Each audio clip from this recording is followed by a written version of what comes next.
Na semana passada, mostramos uma matéria aqui no programa Pai Eterno, como anda a construção da nova casa do Pai. Essa é uma pergunta que todos os devotos fazem e eu acredito que é a pergunta que eu mais ouço, não somente eu, mas todos os missionários lá da nova casa do Pai têm a oportunidade, quando do contato com os devotos, para poder responder como está a nova casa do Pai. E esse é um assunto que todos os devotos procuram saber. Para deixar todos vocês bem informados, hoje nós vamos conversar de forma remota com o engenheiro civil Marcos Vinícius Martins Rezende, para saber como anda tudo por lá. Primeiro, Marcos, boa tarde, bem-vindo ao programa Pai Eterno. Eu quero começar acolhendo você e perguntando onde você está nesse momento. Boa tarde, Padre. Boa tarde a todos que estão acompanhando. Eu queria agradecer, primeiramente, é um prazer poder transmitir um pouco para todos os fiéis, né, do Divino Pai Eterno, um pouco sobre a nossa realidade, né, sobre o nosso dia a dia aqui na obra. E neste momento eu estou na obra, né, apesar de estarmos passando por um momento bastante delicado, né, em termos de pandemia, que inclusive nos últimos decretos condicionou o andamento das atividades de construção civil. Nós estamos aqui fazendo as tarefas que são possíveis no momento. Certo. Caísa? Boa tarde, Marcos. E eu tenho certeza, Boa tarde, Marcos, tudo que bem? Tudo ótimo. Da mesma forma que eu estou ansiosa e cheia de expectativas para essa entrevista, cada devoto que está acompanhando aí o programa Pai Eterno também está assim, viu? Cheio de expectativa, querendo saber tudo da construção da nova casa do Pai. Mas para começar, atualmente, Marcos, a obra está em qual processo? Atualmente a fase de construção é a execução de estruturas de concreto armado. Nós focamos a execução da construção na região dos braços da cruz, né? Nós chamamos os braços direito e esquerdo de setores A e F tecnicamente, mas é onde nossos esforços de construção estão concentrados, na execução dessas estruturas de concreto armado. Certo. Existe um percentual, Marcos, que a gente pode dizer, por exemplo, do que já foi construído, porque eu chamo a atenção nessa pergunta, porque existem estruturas que já estão prontas, por assim dizer, né? Me corrija se eu estiver errado, mas que não aparecem por estar embaixo da terra e são de fundamental importância, né? Afinal de contas, se a gente não tem uma fundação boa, não adianta ter uma igreja grande, ela pode cair, né? Exatamente. E o nosso trabalho que a gente tem aqui, eu vou chamar de trabalho enterrado, ele Sim. é um volume de obra bastante representativo, né, que levou bastante tempo também para ser construído, né? Nós começamos a execução da obra a partir da região do ossário, né, que é o nosso subsolo, nosso subtérreo, uma região com mais ou menos 11 mil metros quadrados de área. Então, nós temos uma grande área, um grande volume de fundação, um grande volume de obra abaixo do nosso nível térreo. Então, essa foi a nossa fase inicial. Em seguida, nós passamos a execução da obra para a região da grande praça que contorna a igreja, que é uma projeção de mais ou menos 60 mil metros quadrados, onde nós já temos pelo menos 50% das fundações executadas. Então, isso equivale àquele trabalho que a gente não consegue enxergar, né? Para quem visita a obra, não consegue enxergar o que está abaixo da terra. Então, mas nós já temos um volume bastante representativo de trabalho, de estrutura e fundações já executado. E na projeção dos braços da igreja, nós já temos no braço direito, que é o nosso setor A, uma estrutura que já chega a 25 metros de altura, né? Nós conseguimos bater essa altura de 25 metros, que deu uma projeção bastante interessante para quem vê a obra, né? A gente consegue perceber o formato das paredes da igreja, né? A gente já começa a ver a igreja tomando forma. E no setor F nós já temos também o piso da igreja propriamente dita feito, né? Que a nossa igreja vai nascer a 10 metros de altura do solo. Então nós fizemos a laje do mezanino a 5 metros de altura, fizemos a laje da praça superior, que é a laje de piso da igreja propriamente dita, e já executamos alguns pilares que vão dar forma às paredes da igreja. Portanto, chegamos no setor F, que é o braço esquerdo da cruz, a uma altura de 15 metros. Ô Marcos, o padre falou e perguntou para você da questão subterrânea. Ainda tem mais alguma construção subterrânea que vai precisar ser feita ou essa parte já finalizou, agora é só subindo e fazendo a estrutura que fica acima da terra? A gente precisa entender que, na verdade, a gente está fazendo um complexo religioso composto de várias edificações, né? Nós temos uma igreja, nós temos uma região de acolhida, como se fosse um grande espaço de vivência, um teatro, um campanário, né? E algumas dessas edificações adicionais ainda não foram iniciadas, então a gente ainda tem sim um volume de trabalho abaixo da terra por fazer.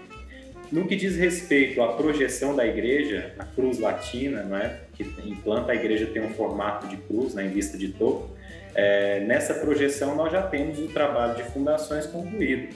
Nós agora vamos concentrar os esforços de execução de estrutura nos braços para concluir as estruturas até aproximadamente 60 metros de altura. Em seguida, vamos dar andamento aos demais setores do corpo da igreja.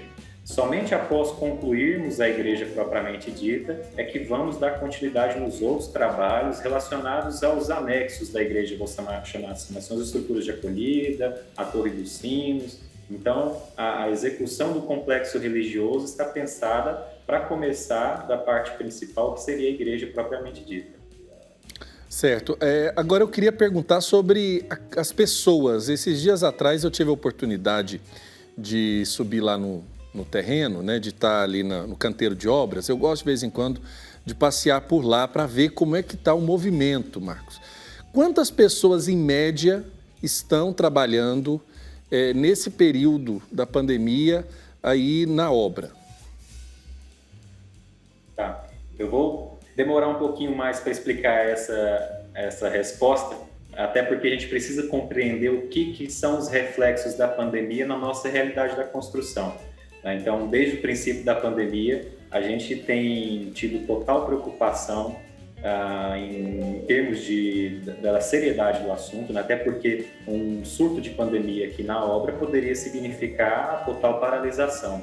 E nós temos conseguido até então controlar isso de maneira satisfatória e para viabilizar esse conforto em termos de bom andamento da obra, nós tivemos sim que reduzir significativamente o número de pessoas envolvidas na obra, principalmente no que diz respeito à atividade fim, à execução da estrutura propriamente dita, para a gente conseguir cumprir as medidas protetivas no que diz respeito a afastamento, né, no que diz respeito a disponibilizar todos os materiais necessários para poder fazer higienização, controle de temperatura, né, todas as medidas protetivas necessárias.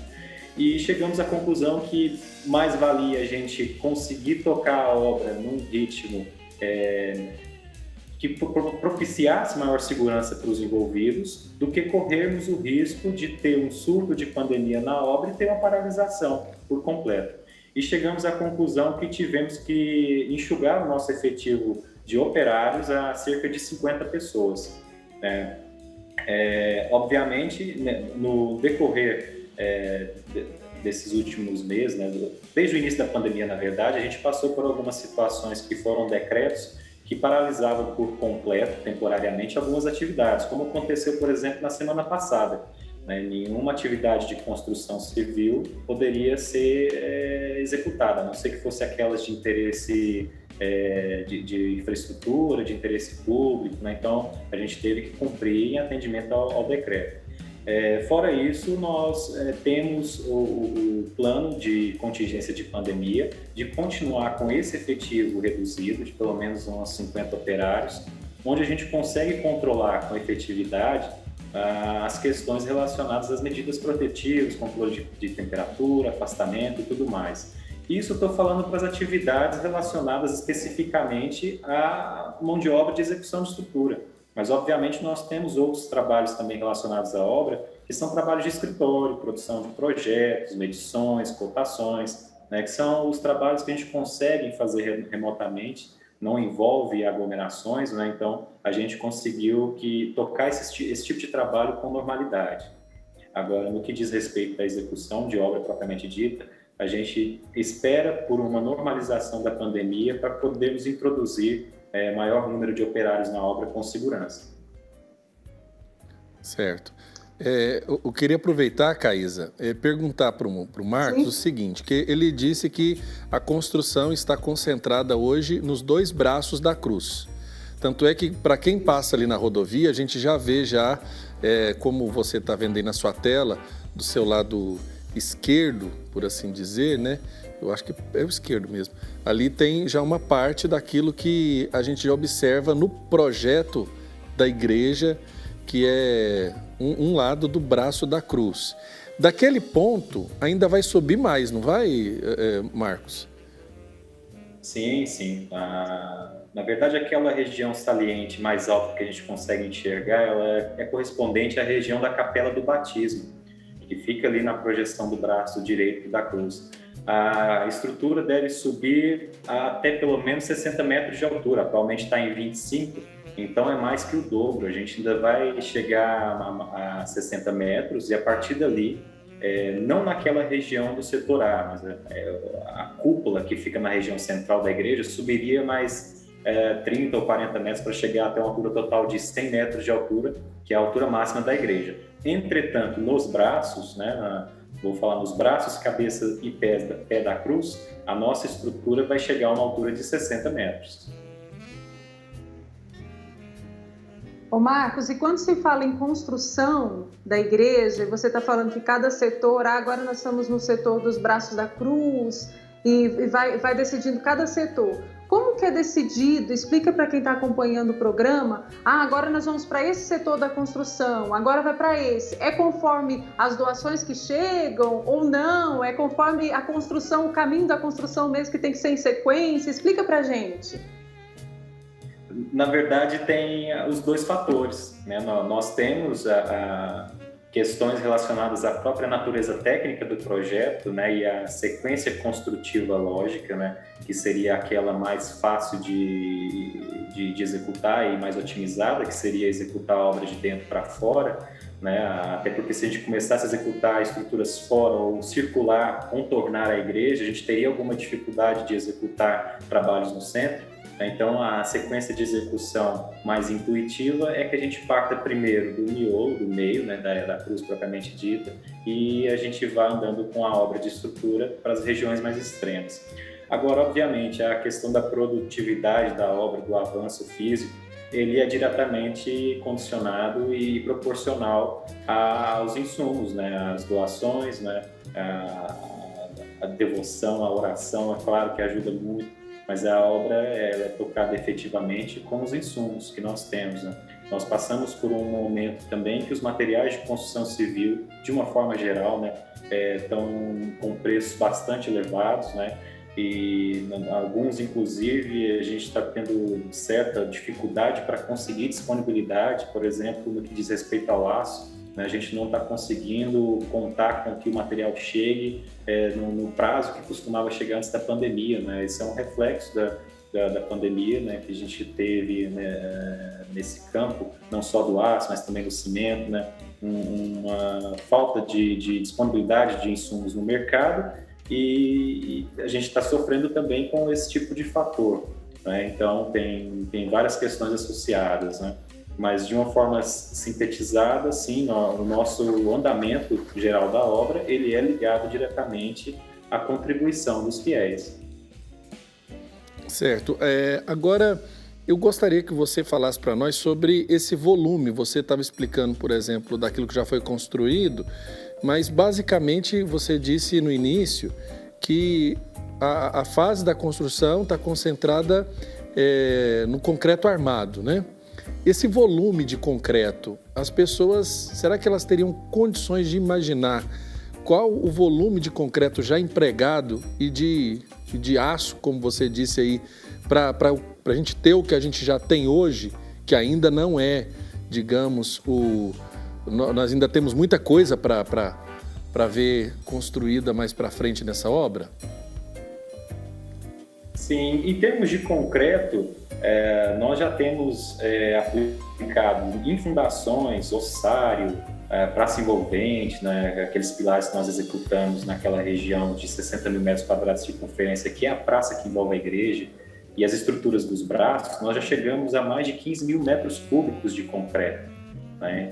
Então, é bastante concreto. É que, na verdade, a nossa estrutura de concreto da igreja, ela é uma estrutura bastante reforçada. Ela é dimensionada para multidões, né, para que a igreja consiga comportar multidões. Então, não é um dimensionamento convencional de um prédio, por exemplo, qualquer, não é comparável, né, o volume de concreto dessa estrutura com uma edificação onde não se prevê essa sobrecarga de multidão, né? Então, a utilização do complexo religioso, ela foi pensada de forma singular, inclusive com a preocupação de que o número de fiéis a visitar o complexo religioso tende a aumentar sempre, e a igreja tem que comportar daqui 50, 100 anos o atendimento a essa necessidade. Então, por esse motivo, nós tivemos que dimensionar, então, uma estrutura bastante robusta para a construção da igreja.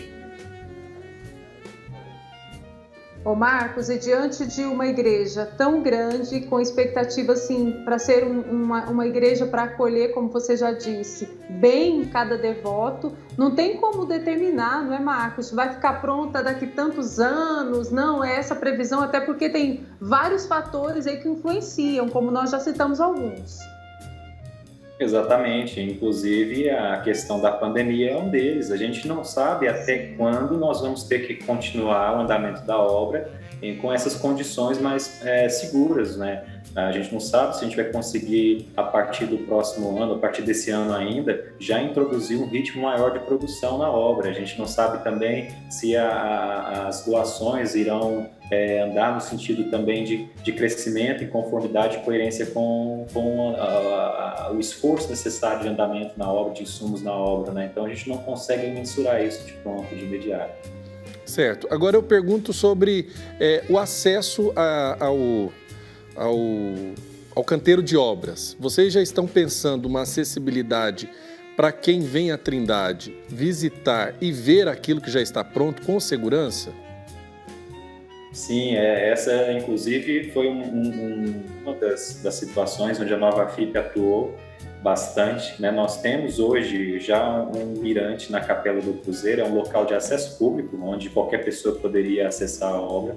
E nós temos agora a execução de uma nova estrutura interna à obra, onde foi feito o mirante para viabilizar uma visualização mais próxima da obra. Então, nós estamos pensando em, logo que possível, já liberar o acesso para que o romeiro possa visitar a obra e verificar por dentro da obra mesmo, no local seguro, o progresso físico e o bom andamento da obra. Então quer dizer que vocês estão pensando para as pessoas ir até dentro da obra ver como que tudo está acontecendo, Marcos? É isso que eu entendi direito? Exatamente, a ideia é essa. Nós já temos um desses mirantes prontos e já está, inclusive, já preparado para receber pessoas, e já estamos trabalhando na construção de um segundo mirante para viabilizar também uma segunda hipótese de visualização da obra. Certo. Marcos, eu queria que você também nos explicasse qual hoje, para você, como que está acompanhando, né, você está aí no canteiro de obras, diariamente você deve estar sabendo quais são os maiores desafios. Eu gostaria que você dissesse para quem está em casa qual é o maior desafio para vocês diante de uma obra como essa. Bom, essa obra ela tem algumas particularidades, né, algumas singularidades que, tanto na concepção do projeto quanto na execução da obra propriamente dita, se traduzem em situações de que não são comparáveis, né, no nosso dia a dia de construção, né? Não é todos os dias que se vê a construção de uma obra desse porte, né, de uma basílica, né? Então acaba que a gente não consegue ter parâmetros comparáveis de outras obras e requer um estudo muito aprofundado, né? Então a gente sempre tem que contar com os profissionais de projetos, por exemplo. A gente conta com um projetista e um validador, como se fosse uma segunda opinião, né? Principalmente por conta das questões relacionadas à complexidade do projeto de uma forma geral. né? No que diz respeito à execução da estrutura propriamente dita, ela requer também a aplicação de uma mão de obra específica que tenha qualificação para obras dessa envergadura, né? Então, não é natural que a gente pegue uma equipe de mão de obra que está habituada a construir edifícios verticais ordinários e aplique numa obra de alta complexidade, né? Provavelmente essa equipe vai ter uma grande dificuldade em se adaptar, em aprender a lidar com esse tipo de trabalho. Então, nós temos que recorrer à mão de obra especializada em vários aspectos, né? Em termos de dimensão, de consumo de material, né? Então, acaba que a proporção dessa obra é tudo muito grande, porque ela, como um todo, foi pensada para comportar e atender com o máximo de conforto e vamos falar assim, de atenção e dignidade possível, Romeiro, né? Então, é uma estrutura pensada para acolher milhares de pessoas. Nós recebemos na última Romaria, que a gente teve de um Pai Eterno, mais de 3 milhões de pessoas, né? Nos dias de festa, significava uma média de 300 mil pessoas por dia, né? Então, a gente teve que pensar num complexo religioso que conseguisse acolher esse número de pessoas e pensando ainda na possibilidade de esse número aumentar, né? Então, a questão do projeto e da obra em si é um grande desafio, e para além também do significado religioso, né? Eu, como católico, digo isso sempre, né? Tem um grande significado para nós participar disso, né? Como fiéis de Pai Eterno, estar envolvido no processo é uma honra, é um prazer poder depositar nossos esforços num trabalho com um propósito tão bacana, tão digno como esse, né? Então, a gente sente uma gratificação enorme por estar envolvido no projeto, no processo como um todo, né? Para além da experiência profissional também, que é fantástica, né? Construir e participar de um projeto tão grandioso, de um significado tão grande como esse. Tá certo. Eu quero agradecer, viu, Caísa, o Marcos, por nos dar a oportunidade de conversar sobre a obra. Eu acho que a gente precisa voltar a esse tema mais vezes, dizer às pessoas com maior proximidade e, literalmente, trazer as pessoas para o canteiro de obras. Passada a pandemia, passado esse momento de exceção que a gente está vivendo, as pessoas verem a cura do concreto, verem o trabalho dos operários, compreenderem a magnitude do projeto, para que isso seja mais próximo delas, né? Eu costumo dizer que quando a gente fala de construção dentro de casa, a gente tem a dimensão da construção da casa onde a gente mora, né? Se você projetou uma casa, se você projetou um barracão, então a gente tem essa dimensão, mas eu acho que nada se compara ao que nós estamos vendo nascer em Trindade. Então, muito obrigado, viu, Marcos? Eu que agradeço. Desejo a todos uma boa tarde. Peço que continuem contribuindo, colaborando com orações, né, com doações. E estamos aqui sempre disponíveis para participar e transmitir o nosso dia a dia, esclarecer quaisquer dúvidas que tiverem. Tá certo. Obrigado, viu, Caísa? Até o próximo bloco, né?